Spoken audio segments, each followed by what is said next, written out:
fight for. Everything you want is right here. We gon' give them what they came for. We gon' take it up from last year. Shoot on my shot, boy, I'm long range. Me and the team on the same thing. Stayed down, never switched up. Only thing changed was the game. I'm in the zone now. Nothing can change what we on now. When I pull up, know it's going down. Foot on the gas, ain't no slowing down. Aiming for greatness, no settling. Kick down the doors, they won't let me in. Taking no else, yeah, I gotta win. Watch me kick down the doors, they won't let me in. Who running the game now? Foot on the gas, can slow down. No, my team, we holding it down. We know we running it now. Watch the game change. Watch the game change. Watch the game change. Watch the game change. Welcome to another edition of the It's Cavalier podcast. It's your boy, Mac, and tonight our Cleveland Cavaliers took on the Philadelphia 76ers for the second time in as many games. And right off the bat, I got to admit, I was a little nervous about this one, folks. No Darius Garland, no Sam Merrill, no Dean Wade. Big names, right? A lot of really glaring absences. And it's not as if it did not provide somewhat of a bright spot, though. That is the mindset I had. It did provide the Cavaliers ample opportunity and minutes, for that matter, for the young talents on the roster. Your Tyrese Proctors, your Nae'Qwan Tomlins, your Jaylon Tysons of the world. Speaking of Jaylon Tyson, I'm sorry, I got to start the pod off with these clips. Wondering what happened in the breakdown of coverage. Mitchell, nice look. Hunter finds the cutter. Tomlin, my goodness, pounding it down. Hunter running with Mitchell. Hunter all the way in. The two-handed mammoth. I'm sorry. Those are just too awesome not to post. And I know that Tyson really wasn't a part of those posters, but I was containing that. Watching Joel Embiid, the foul merchant, get just postered twice in one game, that does not happen quite often. I'm not sure if that's ever happened 2 times in a single damn game, but man, was that such a fun game. Listen, I'm going to say this because I've been conversing with people back and forth about this game, really about this season as a whole. It's been disappointing at times, but if you can enjoy the little things, a game against a pretty good opponent who has some very, very star players on their team, the likes of Tyrese Maxey, Joel Embiid, and even Paul George and company, right? If you can't enjoy a hard-fought, hard-earned win when you have all these pieces out, I don't even know why the fuck you're watching. Enjoy. It's all about this. Like, if we can't have fun as fans in games like this, I don't even know why you're watching. Let me get back to it. Let me get off my soapbox here, right? The Cavs decided to roll with Craig Porter Jr. at the point. He had a pretty good game. Donovan Mitchell, we had a up and down game. Jaylon Tyson, who was fucking phenomenal tonight. Evan Mobley and Jarrett Allen.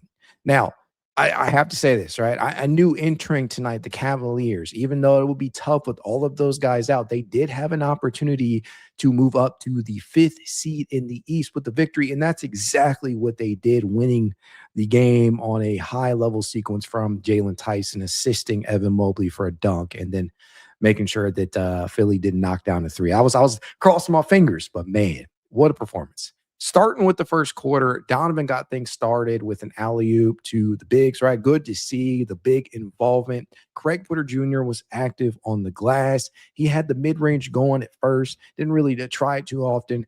That said, the flow, especially earlier on, first couple of minutes this game, just seemed off, which was kind of predictable. But thankfully, our guy Jaylon Tyson's off-ball shot making was so crucial in keeping them in it. This man was absolutely phenomenal in the first quarter and all throughout this game. He would finish the first quarter alone with 12 points, 2 boards, was 4-6 from the field, including 2 of 4 from three-point distance and 2 of 2 from the charity stripe. It was a career high for him, not only in the game, but in that first quarter. He was phenomenal.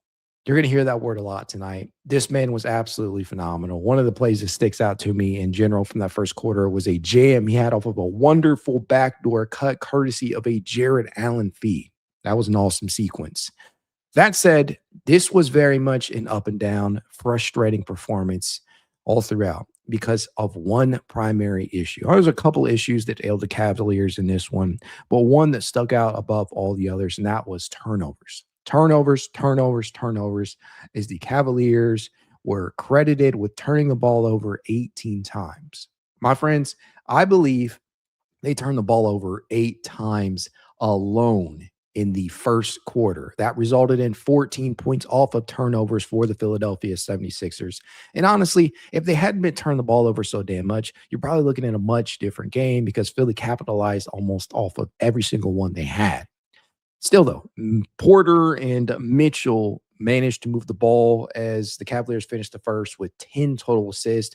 Also, can we just talk about how efficient they were in the first quarter, right? 12 of 19 from the field. That is 63.2% from the field. And most of that is on the back, obviously, of Jaylon Tyson. But you had a couple of other key contributors. DeAndre Hunter knocked down a couple of shots. You got some action going from others on the roster. But that was just such a efficient first despite the turnovers. Also, can we talk about how dominant that Evan Mobley has been lately on the defensive end? You want him to step up more offensively. You're always left wanting more than 12 measly shot attempts from him like he got tonight. But on the defensive end, this man has been upping the level of play and intensity for at least the last month or so. This is another game in which he finishes with 4 total blocks. I think this is his second straight game with at least 4 rejections, and Mobley has just been doing his damn thing on the defensive side of the ball. And he won the game for the Cavaliers off a well-placed assist from the likes of Jaylon Tyson. Just such a good defensive stand this dude is able to provide the Cavaliers with on a game-to-game basis. And I think when you watch him play on the defensive end, you can tell, like, he is very, very controlled. He is one of these players that will go out there and he's not going to he's not somebody that fouls a ton, right? You see guys that are routinely shot block hunting out there. You know, you're block hunting. You're trying to get that swat. You've seen that happen with the likes of Jaren Jackson at times. Even though he's a Defensive Player of the Year award winner in his past, he clearly has a lot of that in his game. But Mobley, it's not much. On the season, I just want to point this out. This was Mobley's 7th game of the season with at least 4 blocks and his 11th with at least 3. Just fucking phenomenal on the defensive end, sending shots away with reckless abandon. I was very, very impressed with him on the defensive end of the basketball. Yeah, you want more from him offensively, but when you're doing and making such an impact out there, such as he is on the other end, it more than helps make up for it. Tyson, though, he picked up right where he left off in the second quarter by scored off of a floater, courtesy of a Donovan Mitchell feed. But unfortunately for the Cavaliers, Philly got out to a 10-2 run, prompting a Kenny Atkinson timeout just 3 minutes into the second quarter. It was just a horrific start to the second frame. There were open Paul George threes. There were block shots, courtesy of Dembona, who did it multiple times. The one against Proctor seemed like it was a bit of a goaltend, but I'll let it stand. And then he blocked Tyson at the rim too. And of course, you had the obligatory missed shots that the Cavaliers were putting up. And then Cleveland just happened to go on an 8-0 run to pull it back to within 2. Tyrese Proctor was critical during that 8-0 stretch. He scored 5 of those 8 points, 2 off of a forced turnover, none and another off of a triple, and he would wind up scoring 8 points on 3 of 5 from the field during that first half, including 2 trays. Now the Cavs would end up taking a lead just for a brief second after Don drilled a triple, but happened to give it right back after a Tyrese Maxey drilled a pull-up 3 on the very next fucking possession. And then they just wouldn't look back, using some Joel Embiid fuckery on the offensive side of the basketball, foul hunting, just grifting out there like we know he is accustomed to. There's just such a damn foul baiter. He is an extremely talented player,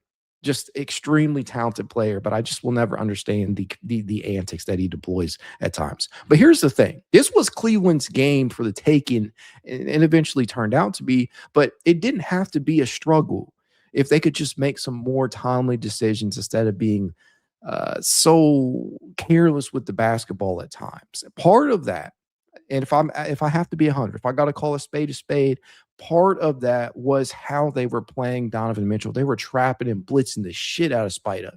And that's not an excuse. Where I'm going with this is Spida at times struggles to make that quick decision, right? If you're going to get doubled, that leaves a man open. You have to be able to find that open man in time to make the defense pay for that. And Donovan struggles sometimes with those quick twitch decisions that we have seen from a Darius Garland at times. This is why Darius is so important, because you get an additional ball handler that the defense has to account for, somebody else who can put the ball on the floor. And by no means am I saying that Craig Porter Jr. can't do that, but they just don't have the types of guys on the roster this year that they did last year. Last year, you could rely on Ty Jerome to come in the game if Darius or Donovan wasn't there, to put the ball on the floor, put pressure on the defense, hit him with that nice float game, or hit him from mid-range area. He could do that. Craig can, but not to that extent. Lonzo Ball is non-existent in regards to the drive game or pick and roll actions at this point in his career. Never truly has been that type of player, but it's even worse now after the injuries. And you could clearly see where they were just doubling him and blitzing him and trapping him hard, and he failed to respond a lot of times in the correct fashion. And as a result, he returned the ball over 6 times today. A lot of that felt like it was in the first half of this game, resulting in the Cavaliers turning the ball over 12 total times. Now, they had 8 in the first quarter. They toned that down to 4 in the second. But Philly, again, they were capitalizing off of that. 21 points off of turnovers up to that point through the first 2 quarters, right? And then if you look at some of the more specific stats for the first 2, right? Dead even in regards to points in the paint at 18 all. Second chance points, Philly won that battle 7-5. The fast break is where Philly was killing Cleveland. 17 points to 2, right? 17-2 in that regard through the first 2 quarters for Philly. But just as things seem like they were being lost, right? Because Jaylon Tyson was flat out amazing that first half, finishing with 19 total points on 6-9 from the field. He would pick up right where he left off in the third quarter, drilling a left corner tray after a timely Craig Porter Jr. drive and kick. But they still had an uphill battle fight and trying to slow down Joel Embiid and company, especially with Embiid rising up and cashing home mid-range pull-up jumpers over Evan Mobley and Jarrett Allen alike, right? Dude's a fucking cheat code when he can get to that spot, because he's just so damn big and has so much of a wingspan that he can shoot right over top of you, even 7-footers like Evan Mobley. He entered today within the 71st percentile among bigs in the mid-range area. That's no small feat. And then again, that clip that I showed you, one of the sparking plays for the Cavaliers in that third was Nae'Qwan Tomlin postering Joel Embiid. That shit was fucking amazing. I'm sorry. This team, right? They can learn something from not only Tomlin, but Tyson. These guys, both of them, just fucking dogs out there. Simply just dogs. Still, the game was incredibly frustrating to watch in that third quarter. I'll admit as much. But that fourth quarter was something amazing, something truly special. And Jaylon Tyson was the engineer of that. Just, again, that phenomenal. There's that word again, phenomenal. They tied the game after going on a 10-0 run with little over 5 left in the fourth. And then things really, it felt as if it was being ripped away from us really, really quickly because of a couple of sequences that made me want to rip my goddamn hair out.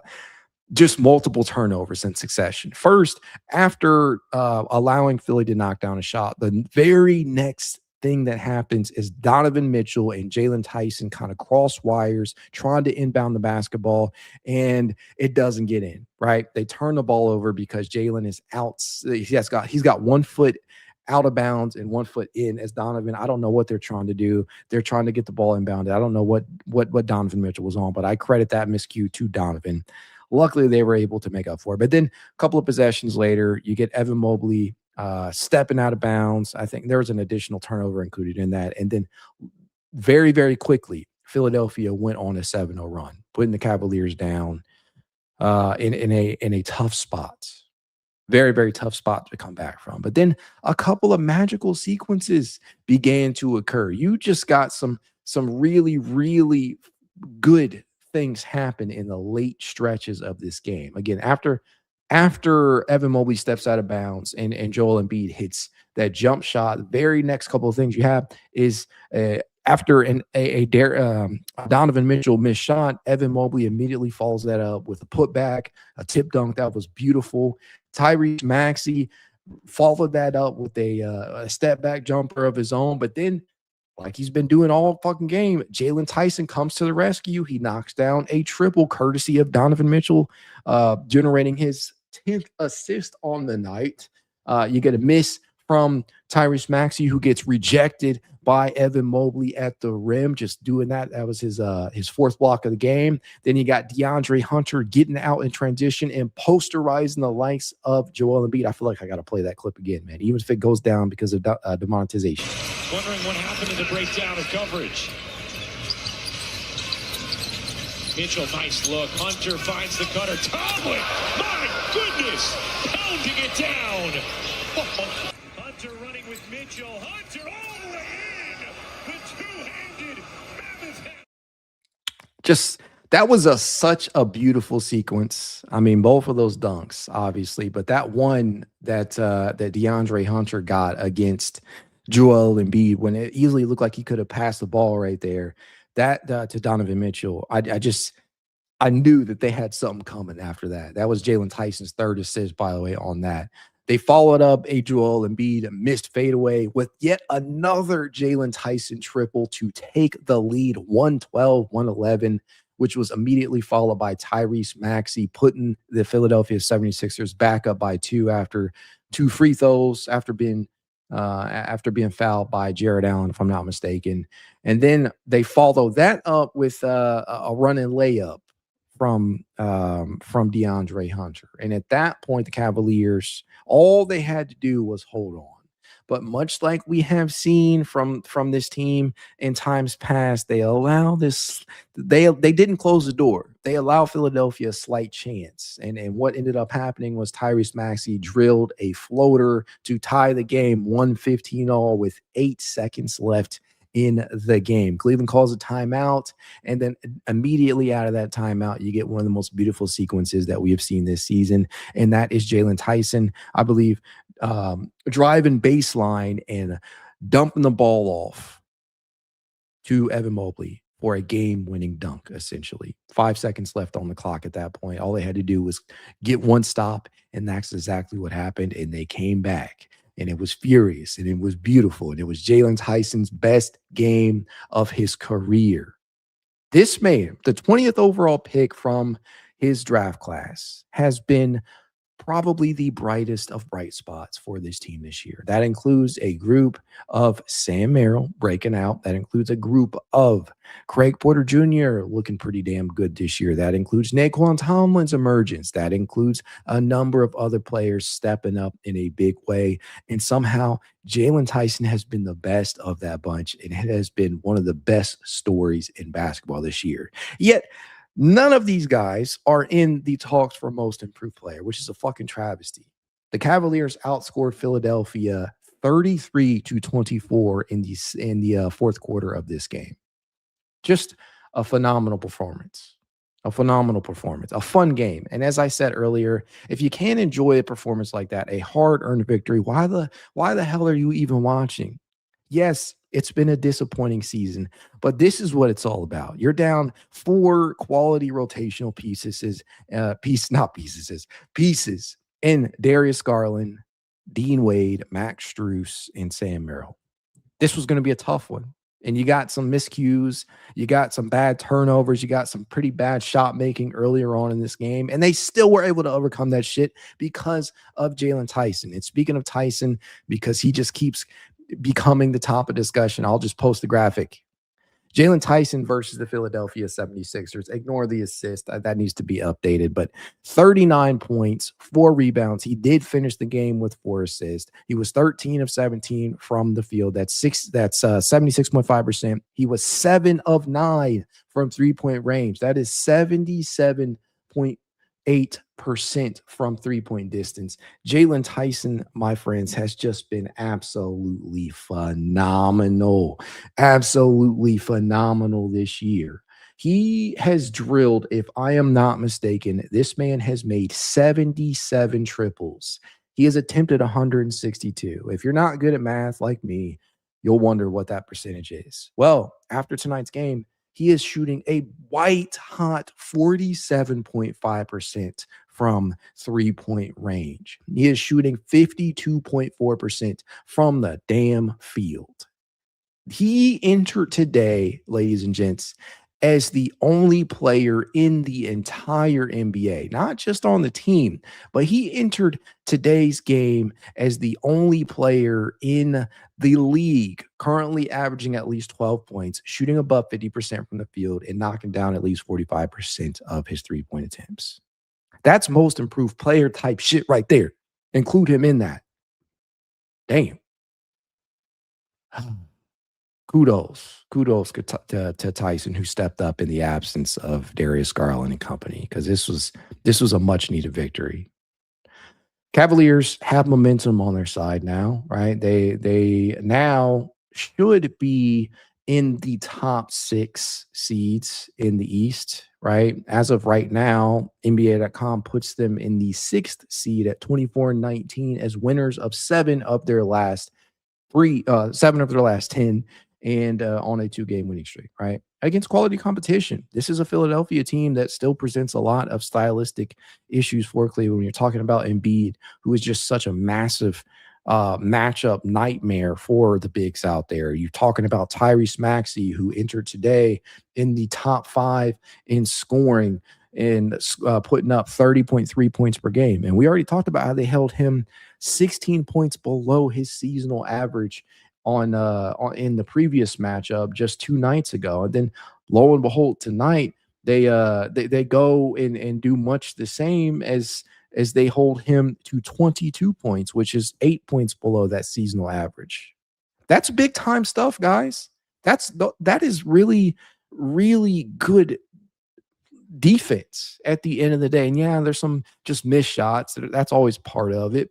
But when you're talking about a bucket getter like Maxey, holding him well below his seasonal average in both matchups, that means something to me, especially for a team that has struggled on the defensive end at times in very specific matchups against star-level talent like a Maxey. Embiid is going to do his thing. And Embiid will finish with 33 points tonight on 10 of 22 from the field. But there are even sequences in these last 2 games where Mobley and Allen are giving it to Embiid on the defensive end. They are making him work for everything that he gets, and they're being just as physical with him as you have seen them be with any matchup that they have ever had out there. So kudos to this Cavaliers team for stepping up in a big way, especially in the second half of this game. Man, that is a wonderful performance. And it wasn't just Tyson. It wasn't just Tomlin, right? Tyrese Proctor, as I mentioned, I tweeted this out during the game, like win or lose. This was an impressive performance for Tyrese Proctor. In his 11 minutes and 15 seconds of action, Tyrese Proctor would finish with 13 points on 5 of 8 from the field, including 3 of 5 from three-point distance, hitting some of the most important shots of the game for this team. He would also contribute 2 rebounds, 1 assist, and 2 steals out there, one of which resulted in a bucket on the other end, right? Forced a turnover and got down for a jam on the other end. Part of that 8-0 run they went on. That's a big piece of the future. Nae'Qwan Tomlin's energy, so valuable. 9 points today from him, 5 boards, a posterization of one Joel Embiid. That's I gotta get that framed. Right. Somehow I gotta get that to Jaylon. No, not to Jaylon. Sometimes I gotta get that to Nae'Qwan Tomlin and have him sign that, because that was a wonderful sequence. Man, and this is coming again in a performance in which Donovan Mitchell, this was not his best, right? He would finish just 1 rebound shy of a triple-double, as he would finish with 13 points and 12 assists and 9 rebounds, along with the 6 turnovers. But he shot just 4 of 13 from the field. That's 30.8%, including 4 of 7 from three-point range. And credit where it's due, he did knock down some timely shots down the stretch of this game where they needed him to step up, one of them being a step-back triple. But you needed more from your star player earlier on in this game, and he was buoyed by Tyson and company. So credit where it's due. I mean, I don't know what else to say in that regard. That really is all it when it comes to this one. Lonzo Ball, I'll say this, right? Didn't hate it. Didn't necessarily love the minutes here. There were definitely possessions where he made the right play. He got the ball down the court. He advanced the ball pretty quickly, put guys in good positions. And then there were other sequences where I had to close my eyes and shield them, because watching him attempt that 3-point shot right now is just not a thing of beauty. It is ugly to watch. The shot just looks bad. And he entered today's game actually shooting pretty well over his last 7 games, shooting 41% plus on lower volume still, but that was still encouraging to see. And that he enters today and puts up an 0 of 3 stat line, 0 of 2 from 3-point distance, and 0 points, another goose egg, which is going to point to a lot of people suggesting that he needs to be traded. And, mind you, he is a trade chip right now. He is an asset, and that is what is being put out there. And the trade deadline is swiftly approaching. I don't know how that's all going to play out, but performances like today, even in a win, are probably not going to look too well in regard to, number one, his value, and 2, his standing in a game where the Cavaliers definitely needed him. Either way, I walked away from this game feeling very, very good considering the circumstances. I think now is the time to hop into the chat, though, because I appreciate y'all. I appreciate y'all hopping in the chat, man.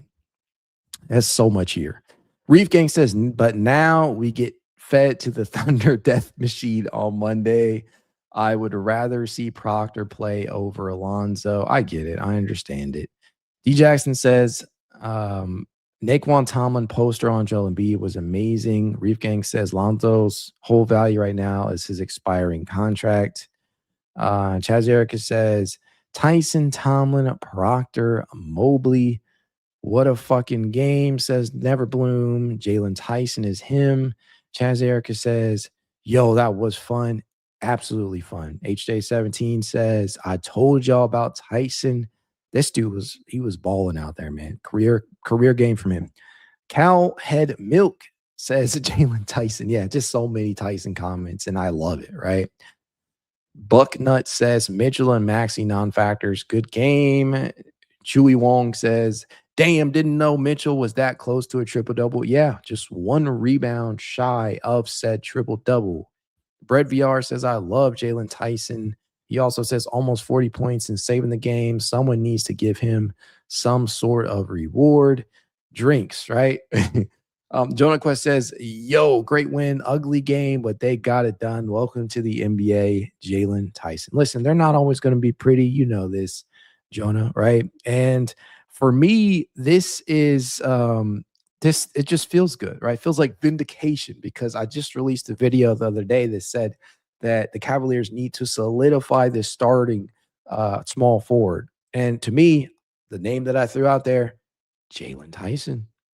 He went out there and he balled out.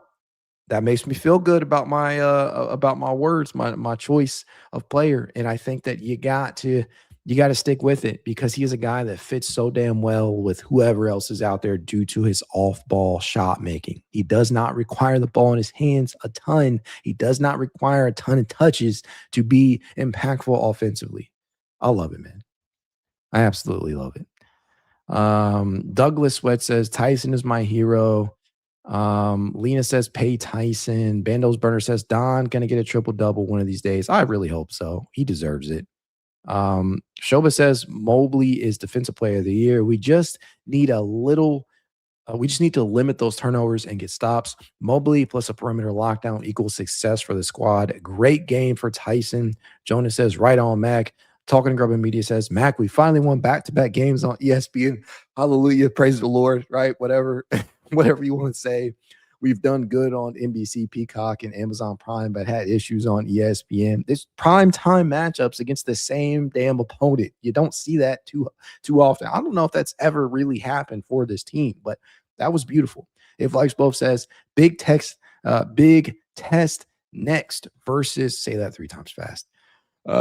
Big test next versus OKC with most likely no Darius and Sam. Woof, needed this. We should most be in the top 5 if the Cavs stop playing down to their competition. Just play ball against everyone. I guess as it was always Levert, now Levert is back in first place. I'm guessing there's another discussion going on because I don't know how the hell we got on Karis Levert. There's too many chats in here. Andrew Coachell says lips, teeth, tip of the tongue. Listen, that was a tongue twister. King Zoe JR says if it ain't 34 Milwaukee, I'm cool. Yeah, y'all must be having some type of other discussion because I'm not having no discussions about trading anybody about tonight's performance regarding tonight's performance. Let's also give credit here. Something else that I did not mention. I did mention he had a solid game. Got to give a shout out to Craig Porter Jr., who, while he only finished with 2 points, this motherfucker dealt out 11 assists. He was wheeling and dealing out there tonight, just putting guys in the correct position, driving and kicking, getting the bigs involved, finding Jaylon Tyson, et cetera, et cetera. He was doing his thing out there. So credit where it's due to Craig Porter Jr., who started in place of the injured Darius Garland at point. Need that shot to start falling a little bit more, but I'll take it. That was a solid ass performance from one Craig Porter Jr. Truly. Man, I was hyped during this game. I was so hyped. And I was ready to pull my hair out at times too, but that was a good one. Let's see here. Great one says, I'm surprised Thomas Bryant isn't playing more. Me too. I keep saying that Thomas Bryant needs to be playing. He needs to be a guy that gets minutes on a nightly basis, at least 10 per game, because Evan Mobley and Jarrett Allen can't be out there every single minute of every single possession. They will wear down eventually. You want to be able to get your guy and Thomas Bryant involved. And when we signed him, one of the things that I said was that regardless if he plays in the regular season or not, he will have a series or two in the playoffs that he comes up big for, right? Whether you're going up against some of the beefier teams in the Eastern Conference, right? When you think about your When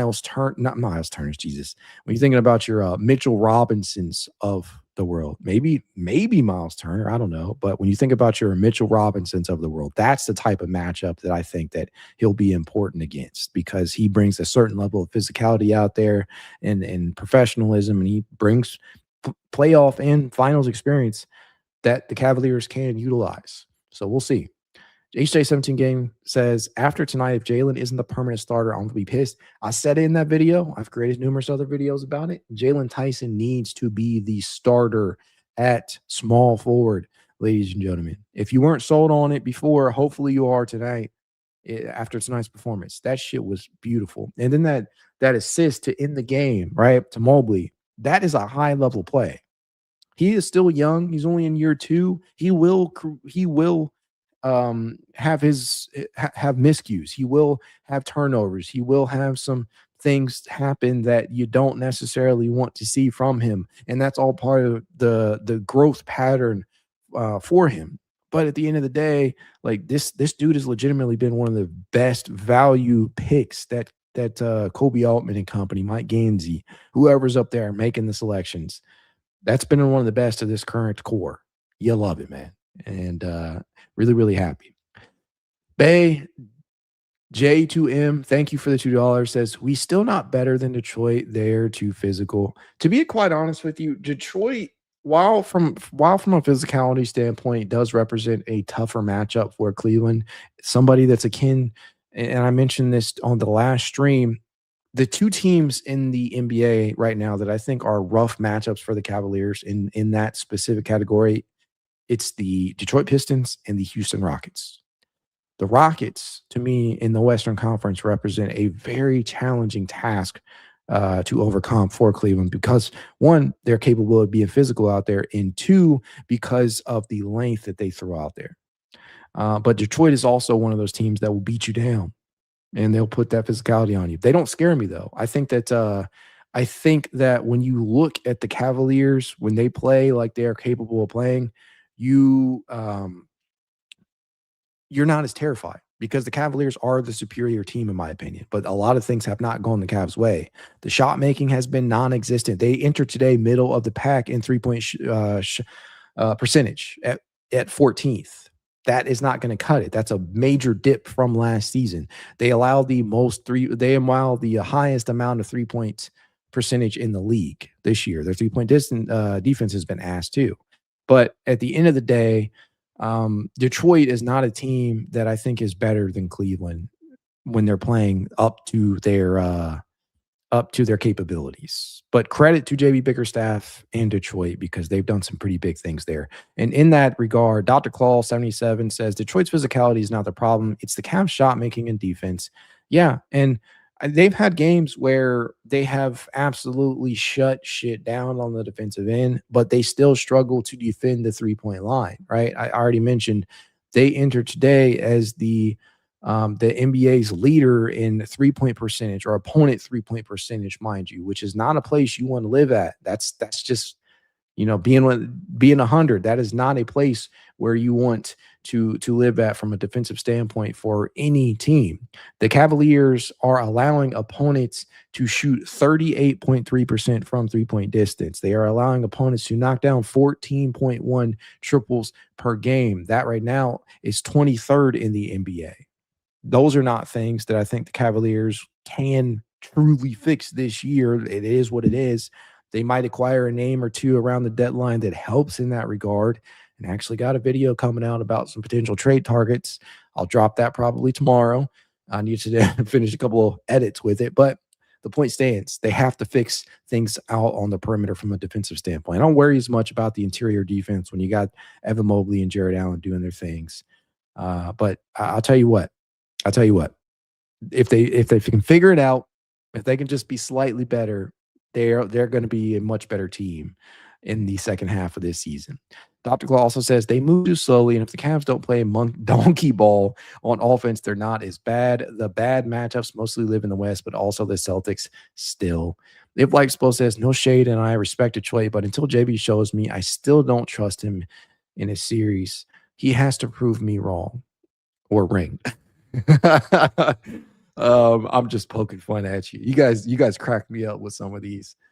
Talking in Grubbin Media says, you must be replying to somebody. Chaz Erica says, I don't think so. We nearly beat them in MSG on Christmas Day. Kenny used the wrong lineups down the stretch. And speaking of that last part, Kenny Atkinson has done that a lot this year. I think the one that clearly stands out the most above all is against Minnesota, which I feel like somehow I've mentioned that so many times over the last couple of games. The decision to go to Craig Porter Jr. again was supposed to, at least in Kenny's words, number one, reward him for how he's been playing, but energize the team, give them some more hustle and heart out there and inspire the team, at least according to Kenny. But he doubled down on the shit in the third quarter of the first Minnesota game. Like that exemplifies the wrong lineups thing. Like it happens. And it happens every single game where Kenny, like one thing tonight for me was going away from Tyrese Proctor. When Tyrese got them off or was very, very critical in that 8-0 run, Tyrese Proctor should have played more tonight during specific stretches. Like glad that Kenny used him tonight, but there are key instances in games where Kenny will throw a lineup out there and it either doesn't make sense or he allows them to go on for too long before pulling that lineup or making a change where he needs to or continuing with the hot hand. And that to me is a lot of the issue that I see sometimes with Kenny Atkinson. But I still, some people have wanted to see Kenny Atkinson fired and replaced for like Mike Malone or somebody else like that. But I just think it's way too early for that. Ultimately, Kenny Atkinson will be judged on his playoff performance. If shit ends the same way that it did last year or worse, yeah, Kenny's probably going to be canned, but I'm not really tripping too much right now. Kenny's experimenting a little bit too much, in my opinion, but some of that is necessity. Some of that is just gaining more and more experience, I guess, as a head coach, because he's still quite young in his coaching career, at least at the head coaching ranks. But he's got to figure some things out. He's got to fix some things out. The lineups, they can be very, very shaky and questionable at times, and I think that comes at a detriment to the team in specific games. And I already gave you some of the examples of that. We'll see if they can continue the level of play though, because they've had this thing where they have these huge wins and then they have these frustrating losses immediately following that. And obviously the Utah Jazz game is the most recent of those performances after perhaps the best performance of the season against the Minnesota Timberwolves. They followed that up with the pathetic showing against the Jazz. And they've now won 2 straight against this Philadelphia 76ers team. Hopefully they can bring some energy against the OKC Thunder on Monday night, or not Monday night, on Monday during the day, 2:30. I think that's going to be a tough matchup. Obviously, it's the defending champion, but if they lose that game, I'm not going to be pissed. I'll just put it that way. If they lose the game, I won't be pissed. It's going to be how? Like, is it a close game? Did it result in a blowout? Those are the types of things I'm going to be looking for, especially if Darius and others aren't back. It's just going to be, and obviously I'll be excited if they win, but if they lose, it'll all be dependent upon how badly or what it looked like. That's just where I'm at with it. I don't want to commit to anything just yet until I get a little bit more information on who will be available, because DG, Sam, Dean and Max, Max in the back of my mind just because he hasn't played all year. But from what we've been hearing from Chris Fedor, it seems like Dean Wade will be back out there sooner rather than later. But if you watched tonight's performance, hopefully you had a fun viewing experience because Jaylon Tyson was awesome. Nae'Qwan Tomlin was awesome. Tyrese Proctor was awesome. There was just a lot of different things that occurred today that was awesome. Bandos Burner says, if we beat OKC, we're going to break the chat. I hope, man. Do your boy a favor while you're in here. There's 602 people in here right now. Some of you on Twitter, some of you on Twitch, maybe some of you on YouTube.